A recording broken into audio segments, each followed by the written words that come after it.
నమస్తే. నిన్న మాజీ మంత్రి ఇప్పుడున్నటువంటి ఎమ్మెల్యే కల్వకుంట్ల తారక రామారావు ముఖ్యమంత్రి రేవంత్ రెడ్డి పైన చేసినటువంటి వ్యాఖ్యలు వివాదాస్పదం అవుతూ ఉన్నాయి. దీని పట్ల కాంగ్రెస్ పార్టీ శ్రేణులు సైతం కూడా గట్టి కౌంటర్ ఇస్తూ ఉన్నారు. సో ఆయన మాట్లాడినటువంటి మాటల పట్ల ఒకసారి తెలుసుకున్నటువంటి ప్రయత్నం చేద్దాం. కాంగ్రెస్ పార్టీ శ్రేణులు ఏమంటా ఉన్నారు, సో ఆయన మాట్లాడినటువంటి మాటలలో వాళ్ళకు ఉన్నటువంటి అభ్యంతరాలు ఏంటి మాట్లాడేటువంటి ప్రయత్నం చేద్దాం. నమస్తే. సో ముఖ్యంగా నిన్న చూసే ఉంటారు మీరు కేటీఆర్ చేసినటువంటి వ్యాఖ్యల్లో ఎడమకాలు చెప్పుతో కొడుతున్నటువంటి వ్యాఖ్యలతో పాటు మీ ముఖ్యమంత్రి రోడ్లపైన పెయింట్లు వేసుకున్నటువంటి వ్యక్తి ఈరోజు దొంగ లంగ పనులు చేసుకున్నటువంటి వ్యక్తి ఎలా ముఖ్యమంత్రి అయిండు అని చెప్పేసి అన్నటువంటి మాటల్ని ఏ విధంగా చూస్తారు? ఒకటే తమ్ముడు, ఎడమకాలు చెప్పుతోనంటే మా కుడికాలు చెప్పలేదా? మేము కొట్టలేమా? కానీ మాకు సంస్కారం నేర్పించారు. పిసిసి గారు చెప్పారు, రేవంత్ రెడ్డి గారు చెప్పారు, వాళ్ళు రెచ్చగొట్టే ప్రయత్నాలు చేస్తారు, మీరు రెచ్చిపోకండి, రెచ్చిపోయి మాట్లాడకండి అన్నారు. కానీ వాళ్ళకున్నంత అనుకువ, వాళ్ళకున్నంత ఓపిక నాకు లేదు. ఎందుకంటే కాంగ్రెస్ పార్టీ గురించి, తెలంగాణ రాష్ట్ర ముఖ్యమంత్రి గురించి మాట్లాడుతున్నప్పుడు డెఫినెట్గా మాట్లాడాల్సిన అవకాశం అయితే ఇప్పుడు అవకాశం ఉంది, సందర్భం కూడా ఉంది. ఎందుకనంటే ఇష్టం వచ్చినట్టుగా పౌరుషం గురించి మాట్లాడుతారు. ఈ కేటీ రామారావు ఈ పిల్లపిత్రికి మీసం లేనోడు కూడా పౌరుషం గురించి మాట్లాడతాడు. మీసంలోనే ఉంటుంది పౌరుషం. నీకు మీసమే లేదు, నీకు పౌరుషం ఎట్లుంటుంది? నువ్వు ఎట్లా పడితే అట్లా ఒక రాష్ట్ర సీఎంని పట్టుకొని చెప్పుతో కొట్టాలనిపిస్తుందంటే మేము దౌడలు కూడా, మాకు కూడా నేను చూస్తే దౌడలు వలగొట్టాలనిపిస్తుంది. మరి మేము కూడా అనగలుగుతాం. ఎందుకురా బాబు, తను పడుకున్న వాళ్ళని లేపు తన్నించుకుంటావు ఎందుకు? అంటే నువ్వేమనుకుంటున్నావు? అసలు నీ భాష ఏంది? ఇవాళ మీకు విషయం తెలుసా, రేవంత్ రెడ్డి గారు మాట్లాడే భాష బాగాలేదంటున్నారు. తమ్మి, తెలంగాణ వచ్చినప్పుడు, తెలంగాణకు రాకముందైనా, తెలంగాణ వచ్చిన తర్వాత అయినా ఈ భాష రండా ముండా ఇవన్నీ మాట్లాడిన భాష వాళ్ళు అయ్యే కదా. ఇవాళ ఆ భాషకు మొత్తం దర్శకత్వం ఎవరంటే కేసీఆర్ అంటారు. మీ అయ్యే చెప్పుకో మాట.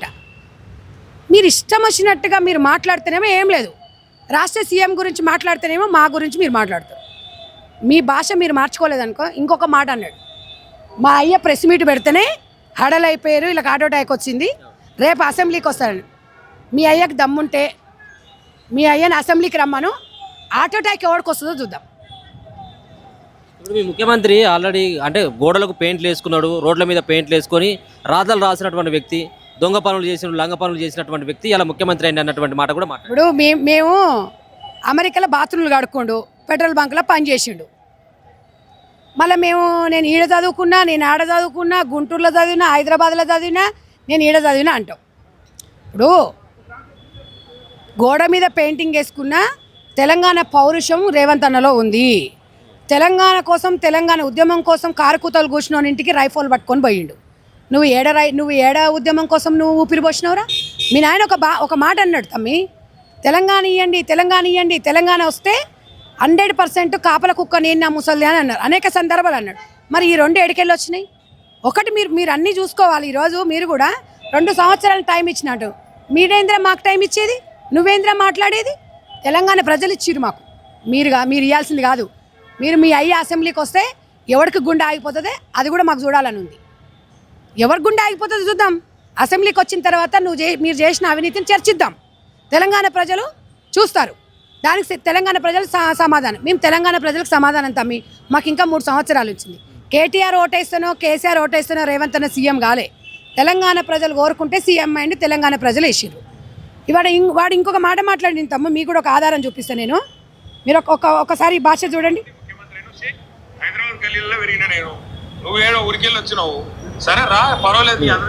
ఇప్పుడు హైదరాబాద్ గల్లీలో పెరిగిండంట ఈయన.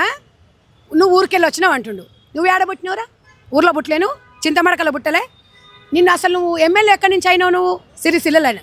సిరిసిల్ల ఊర్లో ఎవరు ఉంటారు? రైతులు ఉంటారు. అంటే రైతులు దద్దమ్మలు అన్నట్టు, రైతులు అంటే వాళ్ళకు తెలివిలేని వాళ్ళని అన్నట్టుగా నువ్వు ఊరికెళ్ళి వచ్చినావు అంటున్నావు. రైతులకు క్షమాపణ చెప్పాలి, ఊర్లల్లో గ్రామాలల్లో ఓట్లు వేయించుకున్న వాళ్ళకి అందరికి కూడా నువ్వు క్షమాపణ చెప్పాలి. మాజీ మంత్రి కూడా నువ్వు క్షమాపణ చెప్పాలి. Common sense లేనోడా? ఊరంటే పట్టుకొమ్మలు లాంటి వారు, గుర్తుపెట్టుకో. ఇలా ఊరు లేకపోతే మనకు ఈ పట్టణాలు లేవు. ఎంత చేసుకున్నా కూడా, ఎంతైనా మనకు పండుగలు వస్తే మన ఊర్లలోకే పోతాం. ఏం నేర్పించిండ్రా మీ అయ్య నీకు? సంస్కారం నేర్పించిండ్రా మీకు? వీడిని సిరిసిల్లలో తొక్కి వదిలిపెట్టండి. ఇవాళ 3వ ఎమ్మెల్యే గెలిపిస్తే ఊరు భాష అంటుండు, ఊరోళ్ళు అంటుండు. మరి ఈయనే భాష తెలంగాణలో పుట్టి అమెరికాలో బాత్రూమ్లు కడుక్కుంది, అది సాంప్రదాయం అట. ఇక్కడ మాత్రం కాదు. ఇది ఈయన భాష, ఈయన మాట్లాడతాడు. ఇంకొక ఆయన బండి సంజయ్ ఉన్నాడు, ఆయన మొలతాడు గురించి మాట్లాడతాడు. ఆయన ఇంత జూబ్లీ హిల్స్లో మీరు ఓటేసిర్రు అనుకోండి, కాన్ హిల్స్ అని పెడతాడు అని చెప్పిండు. మరి ఇప్పుడు గెలిచింది కదా అంటే మొలతాడు గురించి మాట్లాడతాడు. అంటే మీ ముఖ్యమంత్రి మాట్లాడినటువంటి భాష పట్ల కూడా బండి సంజయ్ సైతం కూడా వ్యతిరేకించిండంటే మొలతాడు గురించి ఈయన ఎట్లా మాట్లాడతాడు? మొలతాడు ఉన్నోడు మొత్తం ఓటేయాలి అన్నాడు. మరి జూబ్లీ హిల్స్ ఎలక్షన్లో మరి మొలతాడు వేసుకున్న వాళ్ళు ఎక్కడ పోయారు మరి? మీరేమో మొలతాడు గురించి మాట్లాడతారు, కేటీ రామారావు ఏమో పౌరుషం గురించి మాట్లాడతాడు. మొలతాడు కట్టుకున్నోడు అయితే, నువ్వు అన్నున్నోడు అయితే, రాముని గురించి చెప్పినోడు అయితే, సెక్యులరిజం అంటివి నువ్వేమో మీకు క్రిస్టియన్స్ మీదనే దాడులు చేస్తారు బీజేపీ పార్టీ. నేను మీ మోడీ గారు పోయే సెలబ్రేషన్ చేసుకుంటాడు.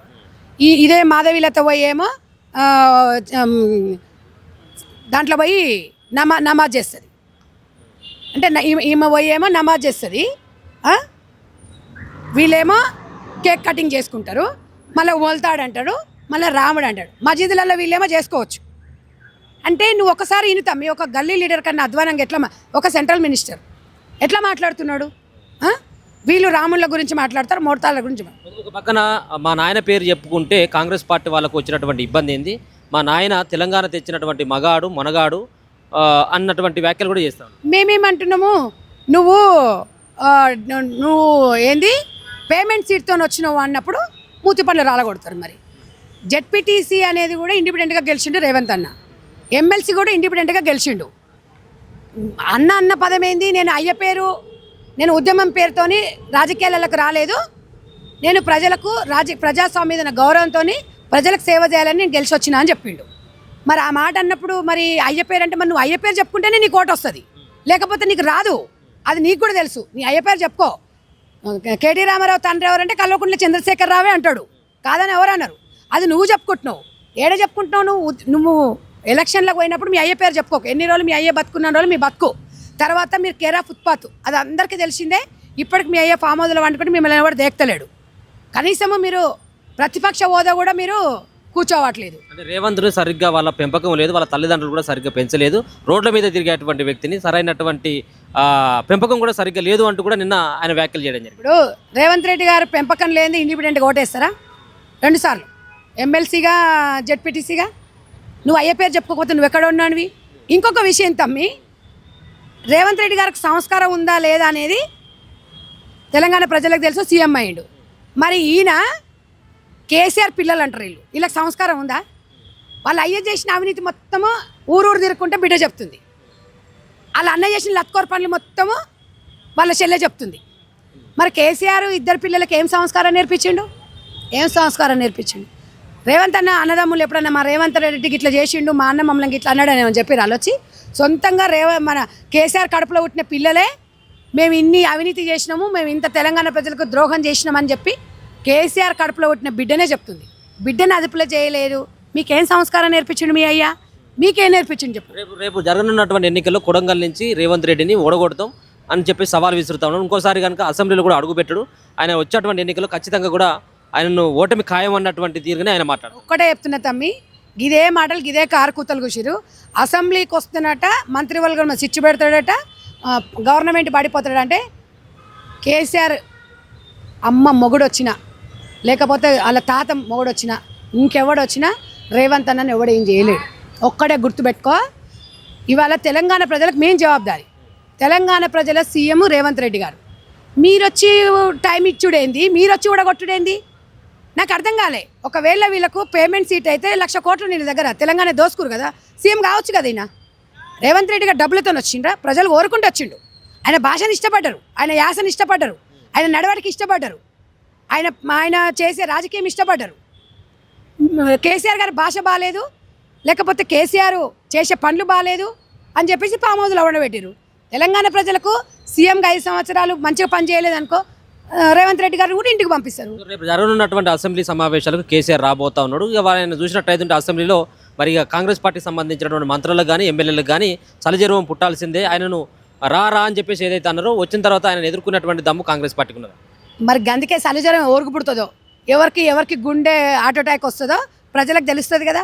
వీళ్ళు చేసిన అవినీతి ఏంటో చర్చిద్దామన్నాడు రేవంత్ అన్న. చర్చించిన తర్వాత ఎవరికి జ్వరం వస్తుంది, ఎవరికి చలి జ్వరం వస్తుంది, ఎవరికి చుచ్చుబడుతుంది అనేది తెలంగాణ ప్రజలు చూస్తారు కదా. రమ్మనే చెప్తున్నాం. తెలంగాణ ప్రజలు రంజుగుంటారు, చూడాలనుకుంటున్నాం. రేవంత్ రెడ్డి గారి సమక్షంలో ప్రతిపక్ష నేతగా కేసీఆర్ ఉండాలి. వీళ్ళు చేసిన అవినీతి గురించి చర్చించాలి. ఎవరికి గుండెలు ఆగిపోతాయా, ఎవరికి చుచ్చుబడుతుందని తెలంగాణ ప్రజలు చూసుకుంటారు. సో ఇది మొత్తానికైతే కేటీఆర్కి అయితే ఒక స్ట్రాంగ్ వార్నింగ్ సంధ్యారెడ్డి అయితే ఇచ్చింది. ముఖ్యంగా ఆయన మాట్లాడినటువంటి మాటలు అహంకారపూరితంగా ఉన్నాయి. ముఖ్యమంత్రిని ఓడించేటువంటి దమ్ము ఎవరికి కూడా లేదు. అసెంబ్లీలో తాడోపేడో తెలుసుకునేందుకు ప్రభుత్వంలో ఉన్నటువంటి మంత్రులు కానీ ముఖ్యమంత్రి సైతం కూడా సిద్ధంగా ఉన్నాడు. దమ్ముంటే ఇప్పటికైనా కానీ కేసీఆర్ అసెంబ్లీకి రావాలన్నటువంటి అభిప్రాయాన్ని తనైతే వ్యక్తపరుస్తాను. చూస్తూనే ఉండండి మన తెలుగు.